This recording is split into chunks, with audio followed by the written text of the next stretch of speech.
শ্রীলঙ্কার বিপক্ষে ১১ ওভার শেষে বাংলাদেশের সংগ্রহ ৭৩ রানে ৩ উইকেট।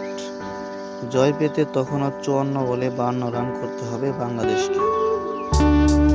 এমন উইকেটে খুব একটা সহজ নয় এই কাজ, কেননা খানিক আগেই শেষ ৩৬ বলে মোট ২৪ রান তুলতে পেরেছিল লঙ্কানরা, তাই শঙ্কাই ছিল। তবে সেই শঙ্কা দূর করার দায়িত্বটা কাঁধে তুলে নিলেন তৌহিদ হৃদয়। ইনিংসের ১২তম ওভারে লঙ্কান অধিনায়ক ওয়ানিন্দু হাসারাঙ্গাকে টানা ৩টি ছক্কা হাঁকালেন পরপর। চতুর্থ বলেই একই কাজ করতে গিয়ে বল মিস করলেন হৃদয়।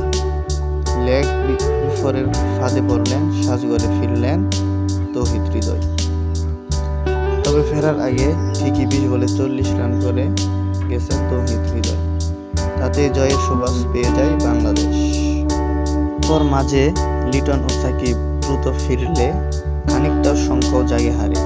তবে সেই সংখ্যা আরও ঢুকে বসে মাহমুদুল্লাহকে রেখে পরপর রিশাদ ও তাসকিন ফিরলে মনে হচ্ছিল মাহমুদুল্লাহ সুযোগ পাবেন তো শেষ পর্যন্ত। অবশেষে সুযোগটা পান তিনি। রাসুল সানাকার ১৯তম ওভারে প্রথম বলে ছক্কা হাঁকান, দূর হয় সব শঙ্কা। বাংলাদেশে ম্যাচ জিতে ৬ বল